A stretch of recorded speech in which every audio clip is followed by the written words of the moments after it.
नफरत तो शायद बहुत छोटा शब्द है जो मुझे उससे थी। अगर मेरा बस चलता तो मैं उसके टुकड़े टुकड़े करके कुत्तों को खिला देती। जो कुछ मेरी आंखों ने देखा था और मेरे कानों ने सुना, मैंने तय कर लिया था कि उसे नहीं छोड़ूंगी। वह इंसान बहुत ही शातिर टाइप का इंसान था, इसलिए मुझे मजबूरन वह सब करना पड़ा जो मैं करना नहीं चाहती थी। मैंने जो चाल चली थी वह शायद उसकी जिंदगी बर्बाद करने के लिए चली थी, लेकिन उसकी जिंदगी के साथ साथ मेरी जिंदगी भी बर्बाद हो गई थी। काश उस समय मुझे पता होता मेरा यह कदम खुद मुझे भी आग में धकेल देगा, तो मैं यह कदम कभी ना उठाती। वह इस समय किचन में बर्तन धो रहा था जब मैं अपने कमरे से बाहर निकलकर आई और किचन की तरफ चल दी। उसे देखकर मेरे पूरे शरीर में आग सी लग गई थी। मैंने उसे पुकार कर कहा, बिट्टू। वह फौरन से पलटा था, कहने लगा, जी बीबी जी, कहिए। वही हसीन चेहरा, वही दिलकश मुस्कुराहट जो हर समय उसके चेहरे पर सजी रहती थी। लेकिन मुझे उसे देखकर गुस्सा आने लगा। मैं बड़े बर्दाश्त से उसे कहा, एक कप चाय बनाकर मेरे कमरे में लेकर आओ, मेरे सर में दर्द है। मेरी बात सुनकर उसने अपने हाथ में पहनी घड़ी की तरफ देखा, फिर कुछ अचंभित होकर कहने लगा, बीबी जी, रात का 1 बज रहा है। इस समय आपके कमरे में आना कुछ ठीक सा नहीं लग रहा। मैंने उससे कहा, मेरा बाप तुम पर अंधा भरोसा करता है, इसलिए तुम्हें चिंता करने की जरूरत नहीं है। तुम बस चाय लेकर मेरे कमरे में आओ। यह कहकर मैं अपने कमरे में चली गई। मैं एक ऐसा कदम उठाने वाली थी जिसका अंजाम कुछ भी हो सकता था, या फिर, लेकिन मेरे पास दूसरा कोई रास्ता न था। मैं बिल्कुल बेबस होकर यह कदम उठा रही थी। मैंने फटे पुराने कपड़े पहन लिए, बल्कि वह नए थे। वह कपड़े मैंने ही फाड़ के रखे थे। कुछ देर बाद ही कमरे के दरवाजे पर दस्तक हुई। मैंने कहा, अंदर आ जाओ, दरवाजा खुला है। उस वक्त मेरे कमरे में बस नाइट बल्ब ही जल रहा था। जैसे ही बिट्टू चाय का कप अंदर लेकर आया, मैं दरवाजे के पीछे छुप गई। सामने बेड पर कंबल को इस तरह से रखा था जैसे कि कोई इंसान लेटा हो। वह मेरे बेड की तरफ गया तो मैंने फौरन से कमरा लॉक कर लिया और दरवाजा बंद कर दिया। वह फौरन से पलटा तो मैंने अपना दुपट्टा उतारकर दूर फेंक दिया। मुझे अपने जज्बात पर बिल्कुल भी काबू न था। बिट्टू, यह देखकर एकदम डर गया। उसने चाय का कप एक तरफ रखा। इससे पहले कि वह कमरे से बाहर निकलता, मैंने उसका हाथ पकड़ लिया। जब मैंने बिट्टू को पहली बार देखा था तो मुझे नहीं मालूम था कि यह इंसान आगे जाकर मेरी जिंदगी में क्या रोल निभाने वाला है, मेरी जिंदगी को कैसे तहस नहस करके रख देगा। जब पापा बिट्टू को घर लेकर आए थे तो मेरी उम्र उस समय सिर्फ 14 साल थी और पापा की लाई हुई गुड़िया के साथ खेल रही थी कि अचानक मैंने देखा कि मेरे पापा की गाड़ी अंदर दाखिल हुई। जैसे ही मेरे पापा की गाड़ी घर के अंदर दाखिल हुई थी तो मैं खुशी से उछल पड़ती थी। सारा खेल छोड़कर फौरन से गेट की तरफ भागती थी। आज भी मैं खुशी से पापा की तरफ जाने लगी, लेकिन पापा के साथ एक लड़के को देखकर मेरे कदम रुक गए थे। काले रंग की शर्ट और ब्लू जीन्स में वह लंबे कद का लड़का था, जिसकी उम्र यही कोई 18-19 साल रही होगी। मेरे पापा के साथ गाड़ी से नीचे उतरा। मुझे पापा ने अपने पास बुलाया और प्यार किया और घर के अंदर आ गए। पापा ने मेरी माँ को आवाज दी और कहा, यह हमारे घर का नौकर है और आज से घर के सारे काम यही करेगा। मेरी उम्र उस समय ऐसी थी कि मुझे अब लड़कों को देखकर थोड़ी सी घबराहट और झिझक होती थी। शायद यह लड़कपन की दहलीज पर पहला कदम था।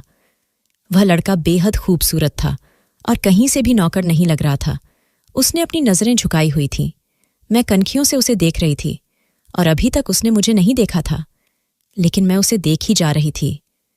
मेरे पापा ने मेरी घबराहट को भांपते हुए कहा कि इसका नाम बिट्टू है और यह आज से घर के सारे काम करेगा और तुम्हें स्कूल भी छोड़कर आएगा और लेने भी आएगा। बिट्टू तुम्हारे भाई जैसा है, इससे घबराने की जरूरत नहीं है। जैसे ही पापा ने ऐसा बोला तो मैंने एक नज़र फिर से बिट्टू की तरफ देखा और उसने भी नज़र उठाकर मेरी तरफ देखा था, और यह पहली बार था जो हमारी आंखें चार हुई थीं। मैंने देखा उसकी आंखों के डोरे लाल थे, जैसे कि कोई नशीली आंखें हो। उदासी उसकी उन लाल आंखों में भरी पड़ी थी। मुझे उसकी आंखों से न जाने क्यों डर सा महसूस हुआ था। मैंने फौरन से नजरें झुका ली। वह मेरी इस हरकत पर मुस्कुराने लगा। पापा की बात से मुझे कुछ तसल्ली तो हुई थी, लेकिन फिर भी मैं उम्र के जिस हिस्से में थी कि मैं थोड़ी सी सावधान हो गई थी, वरना इससे पहले मैं लड़कों से लड़ती झगड़ती रहती थी। गली के लड़कों को मार मार कर भगा देती थी, अपने स्कूल से भी बेतहाशा लड़ाई करती थी। लेकिन जब से मैं 14वीं साल में कदम रखी थी, तब से मेरे अंदर बहुत सारे बदलाव आने लगे थे, और सबसे बड़ा बदलाव यह था कि मैं लड़कों से सावधान रहने लगी थी। कुछ दिन यूं ही गुजर गए। बिट्टू ने देखते ही देखते सारा घर संभाल लिया था। वह खाना बनाने का काम भी करता था और बाहर गेट की रखवाली भी करता था, बिल वगैरह जमा करवाता। यानी कि वह एक ऑलराउंडर लड़का था। मैं उसे देखकर हैरान हो जाती थी कि एक लड़का इतने सारे काम कैसे कर लेता है। लेकिन वह बहुत ही तेज था। शुरू में मैं बिट्टू को देखकर घबरा गई थी, लेकिन समय गुजरने के साथ साथ अब मुझे उससे कोई समस्या नहीं थी। वह अपने काम से कम रखता था। अब मुझे भी सुकून हो गया था। अब मैं उससे थोड़ी बहुत बात भी कर लिया करती थी। वह रोजाना मुझे सुबह स्कूल छोड़ने जाता और वापसी पर मुझे लेने भी आता था। कभी मुझे किसी सहेली के घर जाना होता था तो पापा इस मामले में भी बिट्टू पर ही भरोसा करते थे। अगर मुझे किताबें या कुछ और खरीदने के लिए बाजार जाना होता, तभी पापा कहते हैं कि बिट्टू के साथ चली जाओ। यानी कि मेरा कोई भी काम बिट्टू के बगैर पूरा नहीं होता था। मुझे अब वह अपना बॉडीगार्ड सा लगने लगा था। उसके साथ एक सुरक्षा का एहसास होता था।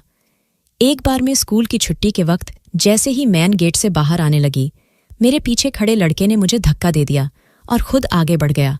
मैं सड़क पर गिर गई। मेरे सर पर चोट भी लग गई। यह देखकर बिट्टू को इतना गुस्सा आया कि उन लड़कों को उसने पीट के रख दिया। कहने लगा, तुम होते कौन हो जो तुमने संजना को धक्का दिया? मैं अपना दर्द भूलकर उस लड़के को देखने लगी थी जिसे बिट्टू ने मार मार का लहूलुहान कर दिया था। मैं उठकर बिट्टू के पास आई। मैंने कहा, छोड़ो उसे, क्या जान से मार डालोगे? वह कहने लगा, हाँ, जान से मार डालूंगा उसे जो तुम्हें तकलीफ पहुंचाएगा। वह उस वक्त बहुत गुस्से में था, इसलिए मैं चुप हो गई। मेरे मामले में वह ऐसा ही था। कोई मेरी तरफ आंख उठाकर भी देख ले तो बिट्टू उसे यूं घूरता जैसे नजरों ही नजरों में मार डालेगा। मुझे कभी कभी अपने पापा का बिट्टू को घर रखने का फैसला ठीक ही नहीं लगता। जितना पापा बिट्टू को पसंद करते थे, मेरी माँ बिट्टू को एक आंख नहीं पसंद करती थी, सिर्फ इसलिए कि वह पापा का खास बंदा था। पापा खुद उसे न जाने कहाँ से लेकर आए थे। मम्मी पापा से कहती थी कि जवान लड़के के साथ अकेली बेटी को ना भेजे, लेकिन पापा का हर बार एक ही जवाब होता था कि मुझे बिट्टू पर पूरा विश्वास है। बिट्टू को गाड़ी चलानी भी आती थी। इतनी सी उम्र में न जाने उसने इतने सारे काम कैसे और कहाँ से सीख लिए थे। वह हर रोज मुझे गाड़ी से सुबह स्कूल छोड़ने जाता और दोपहर को लेने जाता। मेरे पापा एक पढ़े लिखे सरकारी अफसर थे और मेरी माँ गांव की एक बिल्कुल ही अनपढ़ औरत थी, लेकिन पता नहीं कैसे हालातों में दोनों की शादी हो गई थी। मेरी माँ के पास खूबसूरती के अलावा कुछ भी नहीं था और इसी खूबसूरती ने मेरे पापा को शायद उनसे शादी करने पर मजबूर कर दिया होगा। लेकिन शादी के बाद उन्हें बहुत सारी प्रॉब्लम्स का सामना करना पड़ा था। पापा पढ़े लिखे थे। अपने दोस्तों की पार्टी में मम्मी को लेकर नहीं जाते थे। कहते थे, तुम्हें मेरी दोस्तों की वाइफ से मिलने के मैनर्स नहीं है, तुम मेरी इंसल्ट करवा देती हो। क्योंकि मम्मी आते जाते बहुत अजीब से कपड़े पहनती थी, बिल्कुल देहाती जैसे। मैंने हमेशा से अपनी माँ को ही कसूरवार समझा कि वह हर वक्त जाहिल औरतों की तरह चीखती चिल्लाती रहती थी, और मैं सोचती थी कि मेरी माँ के साथ आखिर क्या समस्या है। आखिर उन्होंने इतने सालों में अपने अंदर बदलाव क्यों नहीं लाई। धीरे धीरे मुझे एहसास होता गया कि समस्या मेरी माँ के साथ नहीं बल्कि मेरे बाप के साथ भी है। मेरे पापा गांव से पढ़ लिख कर निकले थे और सरकारी अफसर बन गए, और उनकी जिंदगी ऐसे ही थी जैसे सरकारी अफसर की होती है। उन्होंने घर गाड़ी सब कुछ ले लिया था, लेकिन एक चीज जो पैसा आने के बाद हर मर्द के अंदर आ जाती है वो ये है कि वह रोजाना एक नई औरत की इच्छा रखता है। गरीबी में मर्द अपनी पत्नी के साथ गुजारा कर लेता है, लेकिन जैसे ही उसके पास पैसा आने लगता है तो वो एहसास होने लगता है कि उसकी पत्नी उसके लायक नहीं है और वह अपने पैसे से कुछ भी खरीद सकता है। इसी वजह से मेरे पापा ने बहुत सारी महबूबा बना रखी थी, और जब मेरे पापा की इन सब कामों की खबर मेरी माँ को मिलती तो उनको बहुत गुस्सा आता था और लड़ाई झगड़े होने लगते थे। लेकिन एक बात हैरान कर देने वाली थी, यह लड़ाई झगड़ा कुछ समय से बढ़ना शुरू हुए थे। हालांकि इससे पहले दोनों एक दूसरे से खींचे खींचे तो रहते थे, लेकिन लड़ाई झगड़ा बहुत कम होते थे। मेरी समझ में यह बात नहीं आती थी कि अगर बाहर मेरे पापा का किसी के साथ कोई अफेयर था भी तो इस बात की परवाना मेरी माँ को कैसे मिल जाती है। कौन ये खबरें लाकर मेरी माँ को देता है? हालांकि मेरे पापा तो ऐसी खबरों को बहुत ही छुपा कर रखते थे। फिर आखिर कौन था जो मेरे पापा के अंदर की बातों को मेरी माँ तक पहुंचना था? खैर, समय गुजरने लगा और मैं बड़ी हो गई। मुझे इन बातों और इन मामलों की समझ आने लगी थी। मैं उन लड़कियों में से थी जो चाहती थी कि उनके घर में शांति बनी रहे और उनके माँ बाप के बीच हमेशा मोहब्बत बनी रहे। लेकिन कुछ समय से मेरे घर का सुकून बर्बाद होकर रह गया था। मेरी माँ तो पहले ही लड़ाई झगड़ा करती थी, लेकिन वह छोटे मोटे कारण जिनकी वजह से घर में लड़ाई झगड़े रहते थे, जैसे कभी पापा घर के लिए खर्च कम देते तो मम्मी इस बात पर गुस्सा होती थी और उनके बीच लड़ाई होने लगती थी। तो कभी मम्मी कहती है कि मुझे शॉपिंग पर जाना है, तो पापा साफ मना कर देते और फिर दोनों के बीच लड़ाई होने लगती। ऐसे ही छोटी छोटी बातों को लेकर दोनों आपस में लड़ पड़ते थे। लेकिन धीरे धीरे यह लड़ाइयां बढ़नी शुरू हो गई थी। दोनों के बीच होने वाली लड़ाइयां नॉर्मल नहीं थीं। उनका चीखना चिल्लाना, घर के सामान को तोड़ना फोड़ना, मेरे बाप का अपने आप को गोली मारने की धमकी देना और मेरी माँ का जहर खाने की धमकी देना, दोनों मरने मारने पर आ जाते थे। और मेरी माँ की सहन शक्ति अब दिन ब दिन खत्म होती जा रही थी। मैं अपनी माँ को समझती थी कि बर्दाश्त करो, लेकिन मेरी माँ ने कहा कि मैं सब कुछ बर्दाश्त कर सकती हूँ, लेकिन तुम्हारे बाप की दूसरी औरतों के साथ नाजायज संबंध बर्दाश्त नहीं कर सकती हूँ। माँ की बात सुनकर मैं हैरान हो गई थी कि आखिर माँ को ये खबरें देता कौन है। फिर कुछ समय से मैंने यह बात नोट की थी कि मेरी माँ जो बिट्टू के आने से नाखुश थी और हर वह इंसान जो मेरे बाप को पसंद होता था उससे मेरी माँ नफरत करती थी। इसलिए बिट्टू से भी मेरी माँ को नफरत थी। लेकिन कुछ समय से मैं देख रही थी कि मेरी माँ बिट्टू पर ज्यादा ही मेहरबान होती जाती। फिर मैंने देखा काफी समय से कि मेरी माँ और बिट्टू कमरे में अकेले होते थे और दोनों की हल्की हल्की बातों की आवाज भी आती थी। 3 साल गुजर गए थे और मैं 17 साल की हो गई थी और अब काफी समझदार भी हो गई थी। मेरी जिंदगी का सबसे बड़ा मसला मेरे घर का माहौल था। एक दिन मैं कॉलेज से जल्दी वापस आ गई थी तो मैंने देखा कि घर में बिल्कुल सन्नाटा है और मेरी माँ के कमरे से हल्की हल्की आवाजें आ रही है, जैसे मेरी माँ किसी से बातें कर रही हूं। मैं आराम से दरवाजा पूरा दरवाजा नहीं खोला था, थोड़ा सा खोलकर देखा कि बेड पर बिट्टू मेरी माँ के साथ बैठा हुआ है और उनके बिल्कुल करीब उन्हें कोई बात बता रहा है और मेरी माँ भी समझने के अंदाज में बिट्टू की बातें सुन रही है। और फिर एकदम मेरी माँ के चेहरे का रंग लाल हो गया था, जैसे उन्हें बहुत गुस्सा आ गया हो। शुरू में तो मुझे कुछ समझ नहीं आया, लेकिन थोड़ी देर बाद जब मेरे पापा घर आए तो मेरी माँ ने एक कोहराम मचा दिया था और फिर मुझे सब समझ आ गया कि मेरे घर में आग लगने वाला कोई और नहीं बिट्टू ही है और वह मेरे माँ बाप दोनों का चाहता बनकर बैठा हुआ था। मेरे बाप की बातें मेरी माँ को बताता था और मेरी माँ की बातें मेरे बाप को बताता था और इन दोनों के इस बीच में बहुत ज्यादा पैसे भी वसूला करता था। मेरे बाप की जासूसी के लिए मेरी माँ बिट्टू को पैसे देती थी और फिर बिट्टू पैसे लेकर मेरी माँ को मेरे बाप की तमाम खबरें देता था और अपना नाम राज रखने को कहता था। इसी तरह घर में होने वाले तमाम मामलों की खबर बिट्टू मेरे बाप को दिया करता था कि कौन आ रहा है, कौन जा रहा है।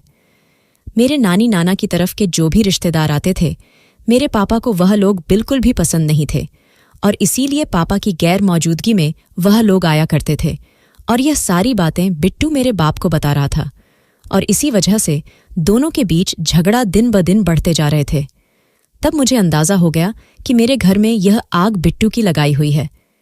अगर वह यह काम करता था तो चोरी भी करता होगा, लेकिन सबकी आंखों पर उसके विश्वास की पट्टी बंधी हुई थी और मेरे माँ बाप दोनों का उस पर अंधा विश्वास था।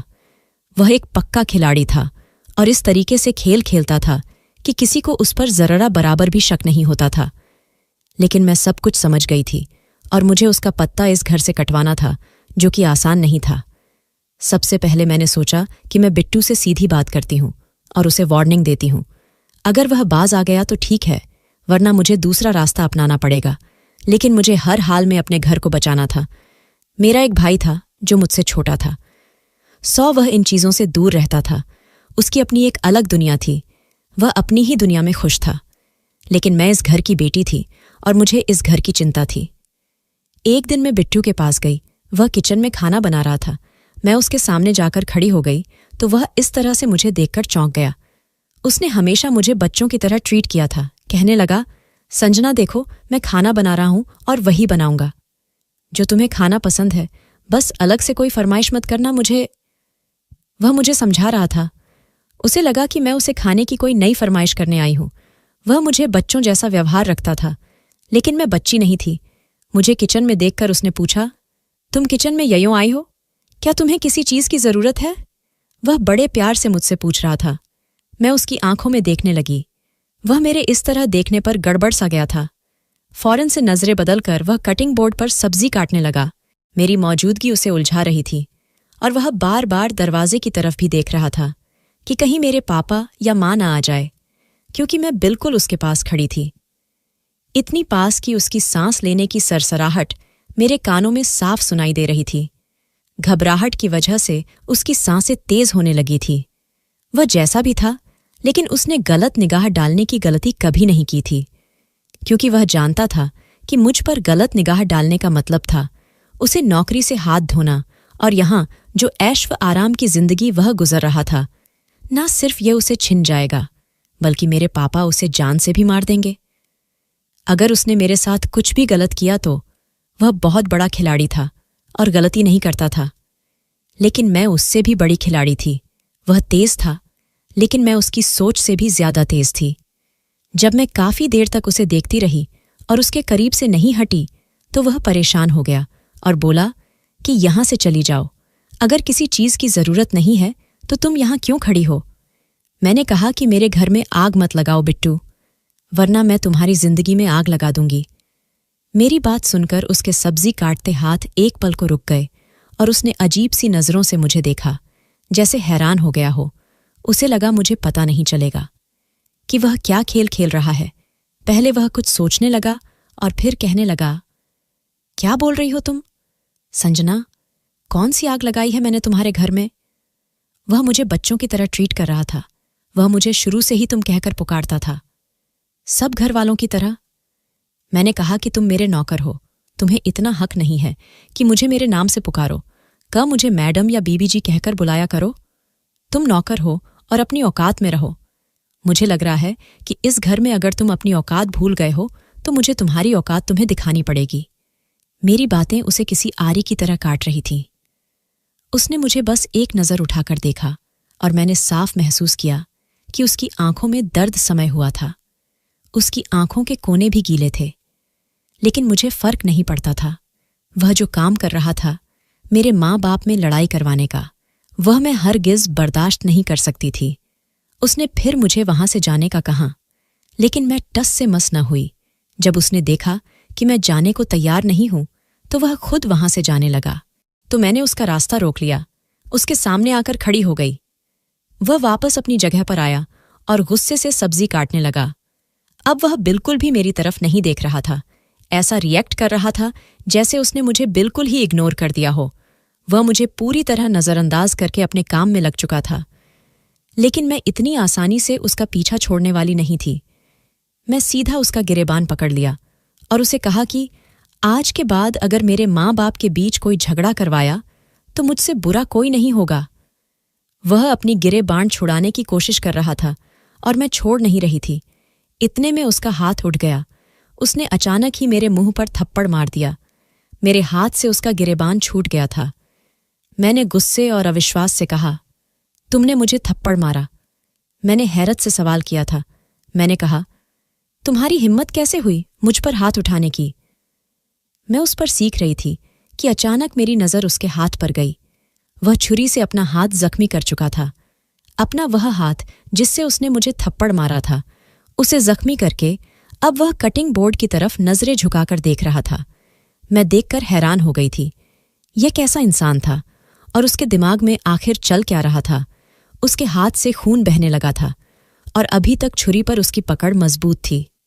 कहने लगा, इसी हाथ से तुम्हें मारा था, इस हाथ को सजा दे दी, अब खुश? उसकी आंखों में न जाने ऐसा क्या था कि मैं कांप उठी थी। मैं उसे छोड़कर अपने कमरे में भाग गई और कमरे का दरवाजा लॉक कर दिया। मेरा दिल बेचैन सा हुआ था। अगली सुबह जब मैं कॉलेज जाने लगी तो देखा उसके हाथ पर पट्टी बंधी हुई थी।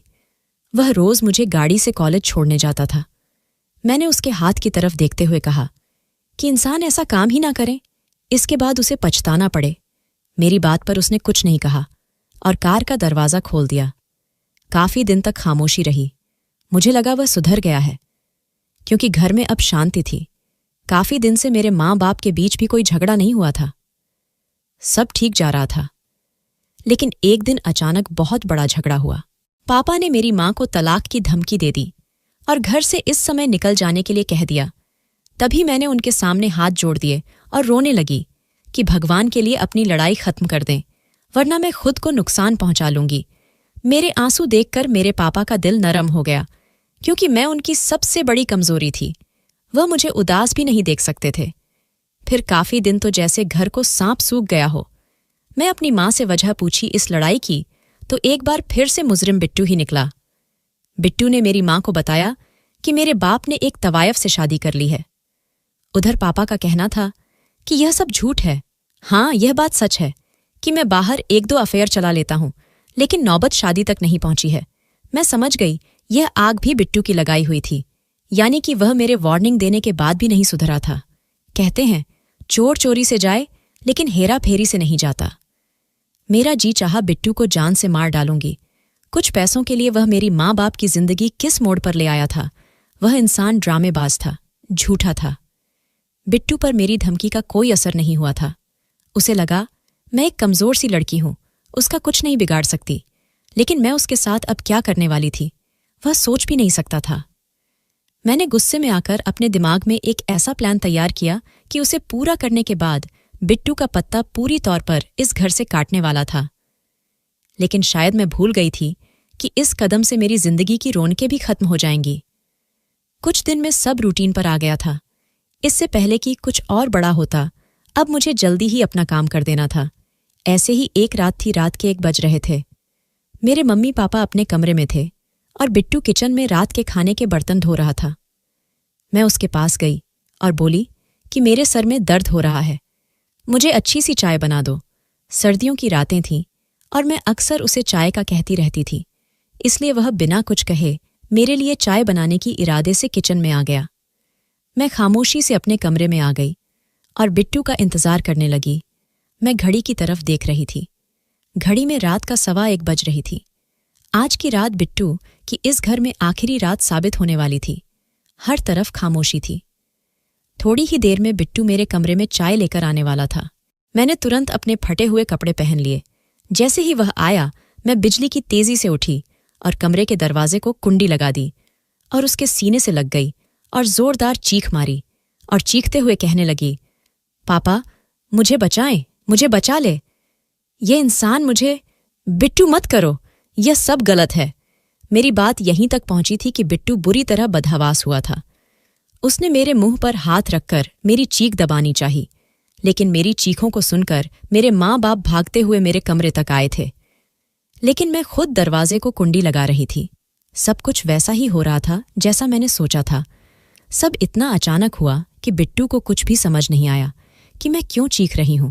वह मेरे माँ बाप की आवाज सुनकर हक्का बक्का रह गया था। वह दरवाजे के बाहर से पूछ रहे थे कि संजना क्या हुआ है। बिट्टू जल्दी ही सारा मामला समझते हुए मुझसे पीछे हटा और दरवाजे तक आया ताकि अपनी सफाई पेश कर सके। मैं तेजी से आकर बिट्टू को धक्का दिया और दरवाजा खोल दिया। इससे पहले कि बिट्टू बाहर जाता, मैं जल्दी से बाहर निकली और पापा से लिपटकर रोने लगी। मैंने कहा, पापा बिट्टू ने मेरी इज्जत। मैं बहुत बुरी तरीके से अपने पापा के साथ लिपटकर रोए जा रही थी और मेरे पापा का चेहरा गुस्से से लाल हो चुका था और उनकी आंखों में उतर आया था। वह लाल आंखों से बिट्टू को देखे जा रहे थे।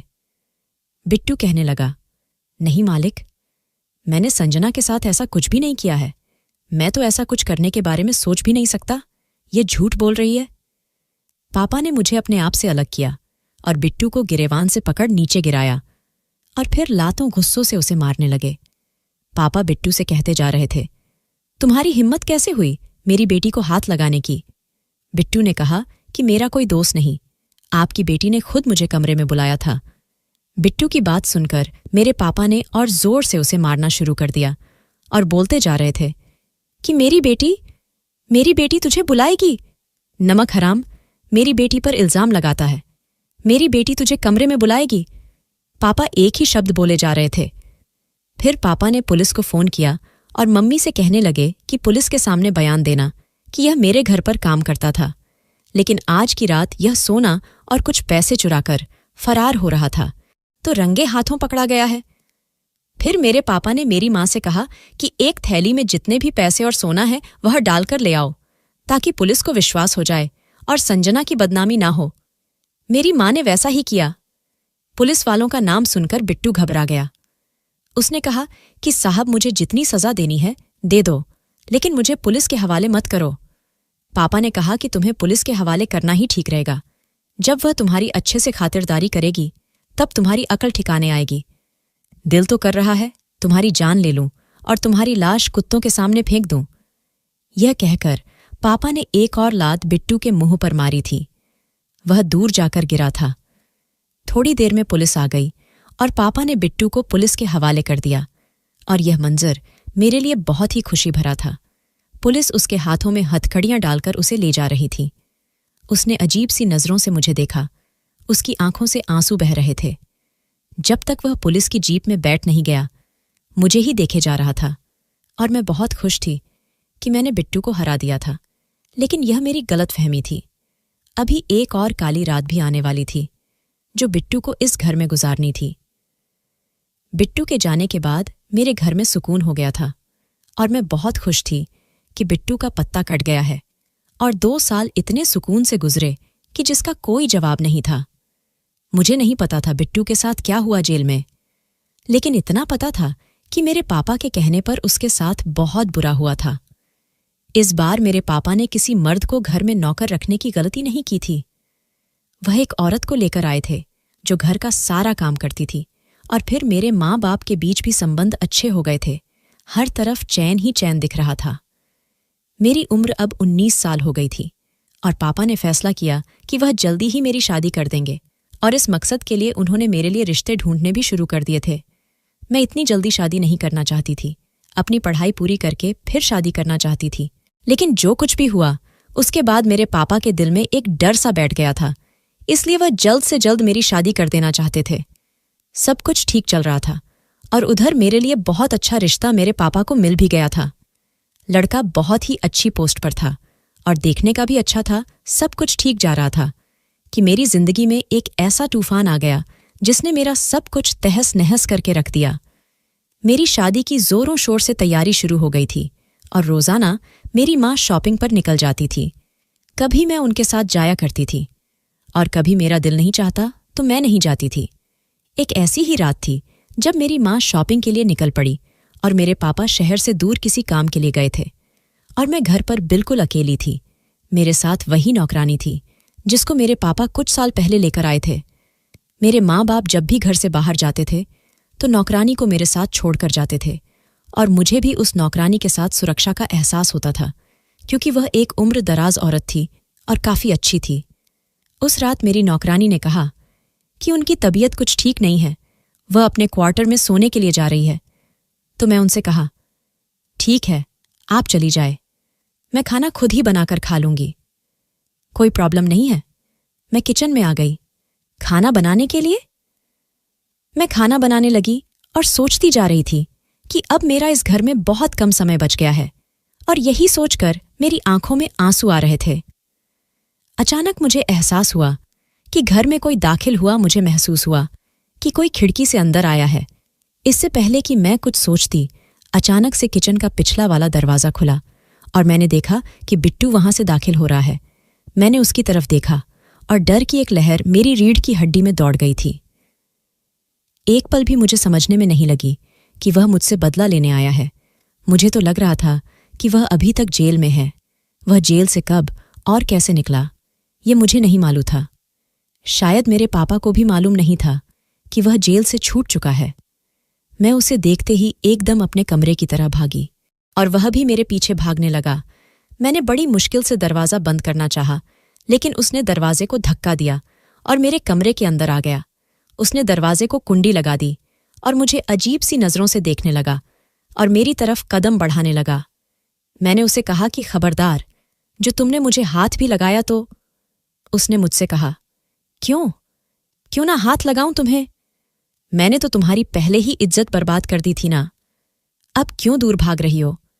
जानती भी हो इज्जत बर्बाद करना किसे कहते हैं।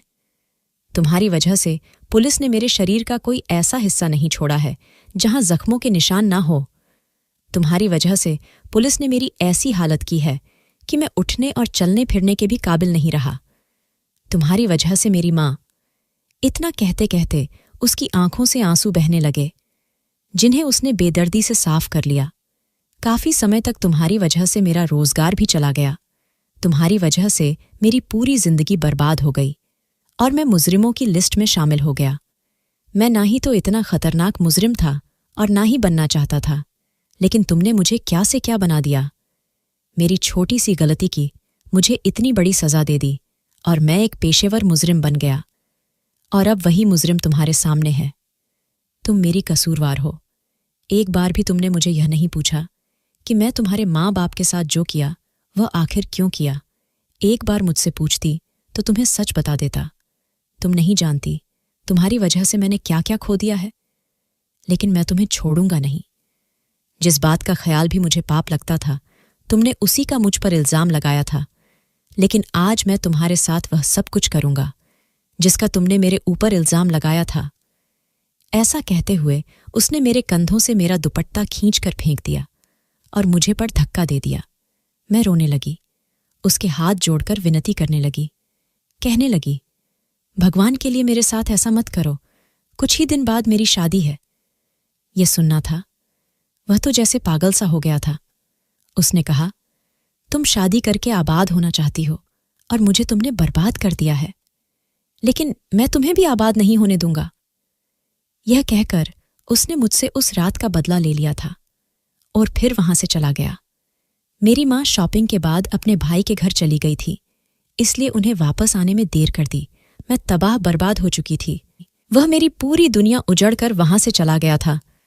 मैं बेजान शरीर के साथ जमीन पर पड़ी रही, और जब तक पड़ी रही जब तक मेरी मां और मेरे पापा घर नहीं आ गए थे। और फिर मुझे इस हालत में देखकर वह जैसे पत्थर के हो गए थे। उन्होंने मुझसे पूछा कि तुम्हारी यह हालत किसने की है, तो मैंने रोते हुए बिट्टू का नाम लिया।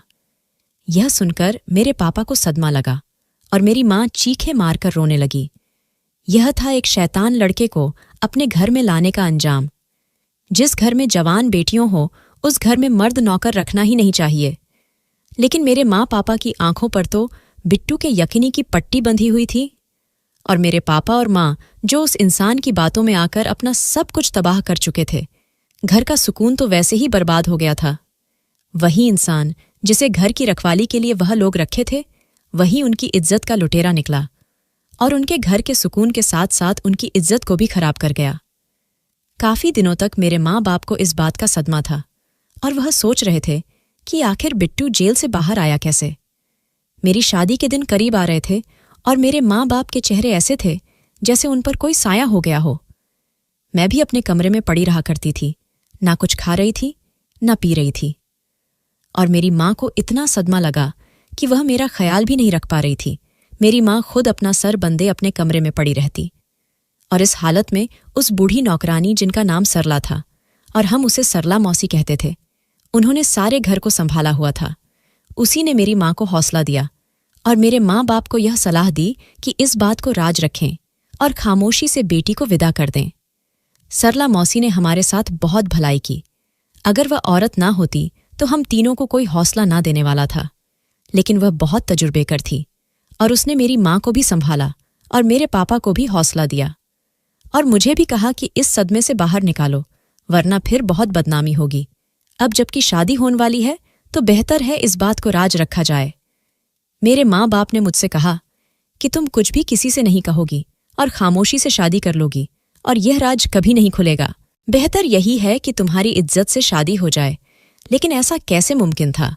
मेरे लिए तो पति से इतना बड़ा राज छुपाना मुमकिन ही नहीं था, क्योंकि जिस तरह से बिट्टू ने अपना गुस्सा मेरे साथ निकाला था, मैं वह दाग अपने पति से छुपा नहीं सकती थी। अगर वह इन जख्मों के बारे में मुझसे सवाल करता तो मैं उसे क्या जवाब देती? शादी तो दूर की बात, मेरा तो जिंदगी से ही दिल उठ गया था। मेरा बस नहीं चल रहा था कि मैं अपनी जिंदगी को खत्म कर दूं, लेकिन मैं मरकर अपने माँ बाप को और दुखी नहीं करना चाहती थी। मुझे इस कदर सदमा लगा हुआ था, लेकिन मुझे इतना जरूर पता था कि खुदकुशी करना बहुत बड़ा पाप है। मैंने अपने माँ बाप से कहा कि मुझे शादी नहीं करनी। लड़के वालों से इनकार कर दो तो मेरे पापा ने मेरे सामने हाथ जोड़ दिया और कहा कि मेरी इज्जत का सवाल है, ये शादी खामोशी से कर लो, बात की बाद में देखी जाएगी। मैंने पापा से रोते हुए कहा कि मैं आज जहां पर हूं वह सिर्फ आपकी गलत फैसले की वजह से हूं। मैं तो बच्ची थी, मुझे कुछ मालूम नहीं था, लेकिन आपको तो सब कुछ मालूम था कि जवान बेटी के होते हुए जवान नौकर को घर पर नहीं रखना चाहिए। उन्होंने न सिर्फ उसे घर में रखा बल्कि हर जगह मुझे उसके साथ भेज भी देते थे। मेरी बातें सुनकर मेरे पापा रोने लगे तो मुझे उनका दुख हुआ और फिर मुझे लगा कि मैं ज्यादा ही गलत बोल गई हूं। पहले ही वह मेरी वजह से काफी परेशान थे। मैंने कहा कि ठीक है, मैं शादी करने को तैयार हूं। मेरी बात सुनकर वह मुझे गले लगाकर रोने लगे और मुझसे माफी भी मांगने लगे। उन्होंने कहा कि मेरी बच्ची, मैं तेरा मुजरिम हूं, मुझे माफ कर दे। मेरी वजह से आज तेरे साथ इतना बड़ा जुल्म हुआ है। हम सब घर वालों ने खामोशी बरत ली थी और शादी के दिन करीब आ रहे थे और मेरी परेशानी बढ़ती जा रही थी। फिर मैं अपने मंगेतर को सारी सच्चाई बताने का फैसला किया।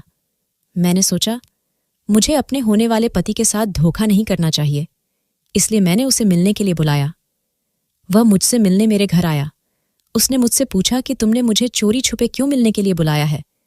तो मैंने कहा कि मुझे आपको कुछ बताना है, उसके बाद फैसला आपका होगा। मेरी बातें सुनकर वह थोड़ा परेशान हुआ। उसने कहा, क्या बताना है? तो मैंने अपने जख्म दिखाए। मेरे जख्म देखकर वह थोड़ी देर खोया रहा और फिर बोला कि तुम्हारी यह हालत किसने की है। और फिर मैंने सारी बात उसे बता दी कि मेरे नौकर ने यह सब कुछ मेरे साथ किया है और मुझसे बदला लेने के लिए किया है। वह थोड़ी देर तक सोचता रहा और मैं सर झुका के उसके सामने बैठी रही। उसने पूछा, क्या तुम ये शादी नहीं करना चाहती? तो मैंने कहा कि मेरी जिंदगी से दिल ही उठ गया है, लेकिन मैं खुदकुशी जैसा पाप भी नहीं करना चाहती, वरना शादी तो दूर, मैं तो अब जीना ही नहीं चाहती थी। मगर मेरे माँ बाप की जिद है कि मैं उनकी इज्जत रख लूं और शादी कर लूं। लेकिन मेरे ज़मीर ने गवारा नहीं किया कि मैं आपको धोखा दूं और आपको अंधेरे में रखकर आपसे शादी करूं। वह तो माँ बाप है तो मेरा राज राज ही रखना चाहेंगे, लेकिन मैं आपको धोखे में नहीं रखना चाहती हूं। उसे शायद मेरी यह बात अच्छी लगी और उसने कहा कि मैं तुमसे शादी करने के लिए तैयार हूं। सारी सच्चाई जानकर उसका मुझसे शादी के लिए राजी होना मुझे किसी चमत्कार से कम नहीं लग रहा था। जो कुछ हो चुका था उसके बाद मेरी अंदर जीने की कोई उमंग नहीं बची थी, लेकिन जिंदा रहना मजबूरी थी। और फिर मेरी शादी का दिन आ गया और शादी भी हो गई, लेकिन यह सिलसिला यहीं पर खत्म नहीं हुआ। मुझे नहीं पता था कि और कितनी मंजिलें बाकी है जो मुझे तय करनी है। इस हालत में शादी हो जाना लड़की के लिए समस्या का हल नहीं होता, कुछ मुश्किल और भी होती है। शादी के बाद भी जन्म लेते हैं और मेरे लिए भी बहुत सारे मसलों ने जन्म ले लिया था। और सबसे बड़ा मसला था, शादी की पहली रात ही मेरे लिए खड़ा हो गया था। जब मेरा पति मेरे करीब आया तो एकदम से मुझे वहीं काली भयानक रात याद आ गई और मैंने चीखना चिल्लाना शुरू कर दिया था। मुझे वह रात याद आने लगी जब बिट्टू ने मेरे साथ जुल्म किया था। मेरे ऊपर पागलपन का दौरा पड़ चुका था और मैं चीखना चिल्लाना शुरू कर दिया। चीख चीख कर मैंने पूरा घर सर पर उठा लिया और फिर चीखते चीखते मैं बेहोश हो गई। मेरे अंदर अभी भी भयानक रात का डर था। वह डर मेरे अंदर से कभी निकलने वाला नहीं था। वह एक भयानक रात जो मेरा पीछा छोड़ने वाली नहीं थी। मेरे पति ने तो मेरे साथ भलाई की और सच्चाई को स्वीकार करते हुए मुझसे शादी की। यकीनन उसकी नीयत अच्छी थी। शायद उसके दिल में मेरे लिए भगवान ने दया डाल दी थी, लेकिन मेरी अपनी हालत इतनी खराब थी कि मैं कुछ भी अब बर्दाश्त करने की हालत में नहीं थी। दुनिया को लगता है कि एक लड़की इस तरह की जुल्म का शिकार हुई है, उसकी जल्द से जल्द शादी करना हर समस्या का हल होता है। और माँ बाप वाले सोच ले हैं कि शादी के बाद लड़की नॉर्मल जिंदगी गुजार सकती है, लेकिन यह भूल है। जब मुझे होश आया तो मैं अपने ससुराल में नहीं थी, बल्कि अपने मायके में थी। मेरे बेहोश होने के बाद मेरे माँ बाप को बुलाया गया था।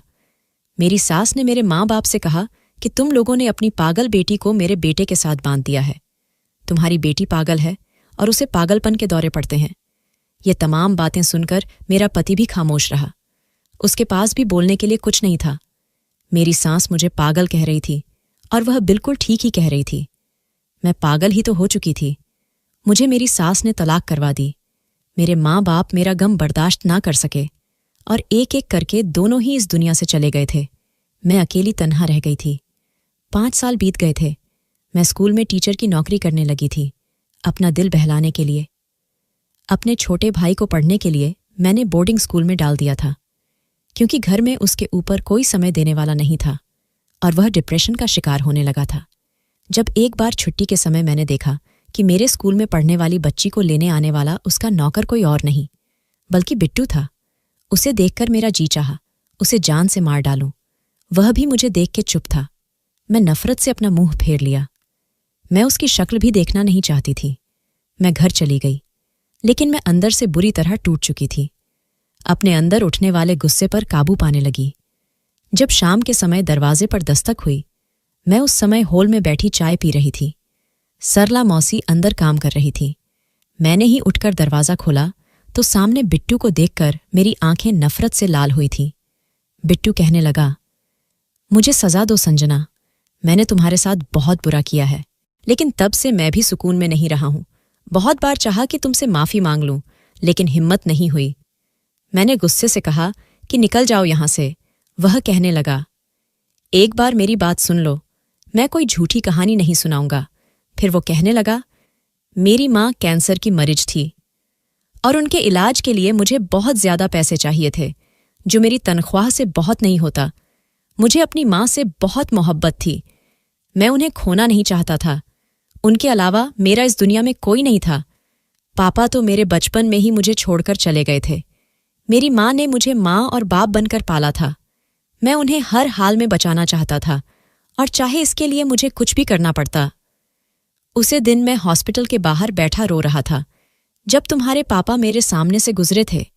मुझे रोता देखकर वह मेरे पास आए और मुझे मेरे रोने की वजह पूछी। मैंने उनसे बस इतना कहा कि मुझे कुछ काम दिला दो, और फिर उन्हें शायद मुझ पर दया आ गई और वह मुझे अपने घर ले आए। जब मैं तुम्हारे घर आया तो रोता हुआ आया था। पहले मैंने पूरी ईमानदारी से काम किया था, लेकिन जब भी मैं तुम्हारी माँ से अपनी माँ की दवाओं के लिए पैसे मांगता तो वह मना कर देती। इसलिए जब मुझे ये अंदाज़ा हुआ कि तुम्हारे माँ बाप में नफरत रहता है, तो मुझे यही ठीक लगा। अगर मैं दोनों को एक दूसरे के राज बताऊं तो मुझे दोनों तरफ से पैसे मिलेंगे। हाँ, मैं मानता हूं मेरा तरीका गलत था, लेकिन तुम्हारे लिए मेरे दिल में बहुत इज्जत थी। पहली नज़र में ही तू मुझे बहुत अच्छी लगी थी। जैसे जैसे समय बीतता गया, तुम्हारे लिए मेरे दिल में फीलिंग बढ़ता ही गया था। तुम्हारे मामले में मैंने कभी गलत नहीं सोचा था। मैं नहीं जानता था यह जज्बा किया है, लेकिन मैं तुम्हें तकलीफ में नहीं देख सकता था। जब तुम्हें कोई तकलीफ होती थी तो मेरा दिल तड़पता था। जब तुम्हें अचानक ही उस दिन थप्पड़ मारा तो मुझे खुद पर गुस्सा आने लगा था और मैंने अपना हाथ भी जख्मी कर लिया था, और तब मुझ पर यह राज खुला कि मैं तो तुमसे मोहब्बत करने लगा हूं। इसलिए मैं चुप चुप रहने लगा था, क्योंकि मैं अपनी औकात जानता था।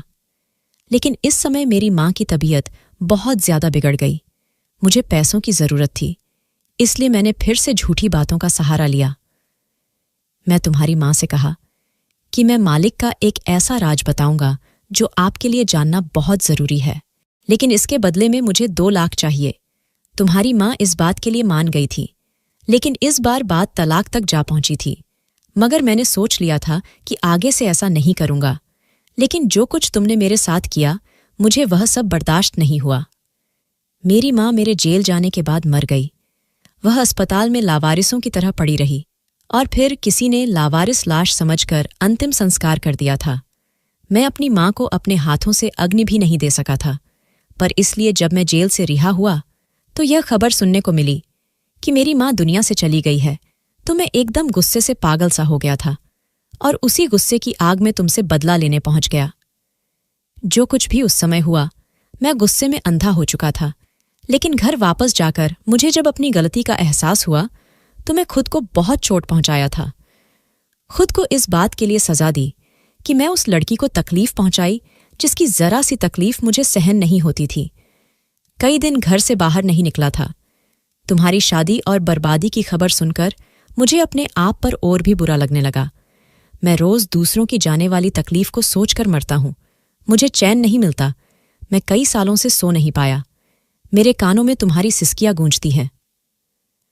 वह मेरे सामने हाथ जोड़े रो रहा था। फिर कहने लगा, मैंने तुमसे बहुत मोहब्बत की है संजना, लेकिन कभी तुम्हें पाने की इच्छा नहीं की, इसलिए कि मैं खुद को तुम्हारे काबिल कभी समझता ही नहीं था। लेकिन अगर तुम मुझे माफ कर दो और मुझे मौका दो तो मैं तुम्हें इज्जत देना चाहता हूं, तुम्हारी उदास जिंदगी में रंग भरना चाहता हूं। मैं उसकी इस बात का कोई जवाब नहीं दिया, क्योंकि मेरे लिए यह मुमकिन नहीं था। कैसे उस इंसान को अपना लेती जिसने मुझे बर्बाद करके रख दिया था, जिसकी वजह से मेरे माँ बाप इस दुनिया से चले गए थे, मेरी पूरी जिंदगी बेरंग हो गई थी। वह अब भी मेरे सामने आंखों में आंसू लिए खड़ा था। कहने लगा, संजना मैं फिर आऊंगा, मुझे उम्मीद है अगली बार तुम मुझे इनकार नहीं करोगी। वह चला गया था और मैं कमरे में आ गई। मेरी गुजरी जिंदगी एक फिल्म की तरह मेरी आंखों के सामने घूम गई थी। आंखों से आंसू बहकर मेरा तकिया गिला करने लगे थे। कुछ ही सालों में मेरी जिंदगी में इतने दुख आए थे कि अब और कुछ सोचने समझने की शक्ति ही नहीं बची थी। इन्हें ख्यालों में डूबे पता नहीं कब सुबह हुई, पता ही नहीं चला। सरला मौसी अभी हमारे घर पर ही काम करती थी। उस समय भी सरला मौसी ने हम लोगों को संभाला था और आज भी वह बिट्टू की बातें सुन चुकी थी। सुबह मुझे नाश्ता देते हुए कहने लगी, संजना बेटा, मेरी बूढ़ी आंखों ने यह दुनिया देखी है और परखी है। मैं तुम्हें बस एक ही बात कहना चाहूंगी कि बिट्टू ने जो फैसला तुम्हारे ऊपर छोड़ा है उसे सोच समझ कर लेना। अगर बिट्टू ने तुम्हारे साथ गलत किया था तो तुमने भी बिट्टू की जिंदगी में कम जहर नहीं खोला था। अगर बिट्टू की वजह से तुम्हारे माँ बाप मरे थे तो तुम्हारी वजह से बिट्टू की माँ भी मरी थी। जो भी फैसला करना सोच समझ कर करना। यह कहकर सरला मौसी चली गई थी। नाश्ते की प्लेट मेरे सामने पड़ी थी, लेकिन खाने का दिल नहीं कर रहा था। एक चुभन थी जो मेरे दिल में हो रही थी। शायद सरला मौसी ठीक कह रही थी। मैंने भी बिट्टू के साथ कुछ कम जुल्म नहीं किए थे। शायद मेरे किए की सजा ही भगवान ने मुझे दी थी। मैं 2 दिन तक सोचती रही और फिर इस नतीजे पर पहुंच गई थी। तीसरे दिन बिट्टू फिर आया था, इस उम्मीद के साथ कि मैं उसे मना नहीं करूंगी। वह मेरे सामने आंखों में उम्मीद लिए खड़ा था। मैंने बिट्टू से शादी के लिए हां कह दी। बिट्टू तो खुशी से उछल पड़ा। बहुत ही सादगी के साथ बिट्टू और मेरी शादी हो गई थी। बिट्टू का साथ पाकर और बिट्टू को यूं खुश देखकर पता नहीं क्यों दिल पर छाया हुआ एक बोझ सा उतर गया था। खुद को हल्का फुल्का महसूस कर रही थी। शायद मैंने भी बिट्टू के साथ कुछ कम गलत नहीं किया था और यह मेरी सजा थी कि मैं पल पल की मौत मर रही थी। बिट्टू को माफ करके और बिट्टू को अपनाकर मेरी सजा कम हो गई थी और मेरे दिल को सुकून आ गया था। बिट्टू मेरा किसी कांच की गुड़िया की तरह ध्यान रखता है। धीरे धीरे बिट्टू के लिए मेरे दिल में जो नफरत थी अब वह कम होने लगी थी और बिट्टू के लिए मेरे दिल में प्यार पनपने लगा था। शादी के बाद बिट्टू ने मुझे छुआ तक नहीं था और मैं भी अभी इस रिश्ते की शुरुआत नहीं करना चाहती थी। पहले मैं खुद को पूरी तरह इस रिश्ते के लिए तैयार करना चाहती थी और मुझे उम्मीद थी कि मैं जल्दी ही इस रिश्ते की शुरुआत करूंगी और पूरी सच्चाई के साथ करूंगी। दोस्तों, वीडियो कैसा लगा कमेंट करके ज़रूर बताना। वीडियो को लाइक और चैनल सब्सक्राइब कर देना।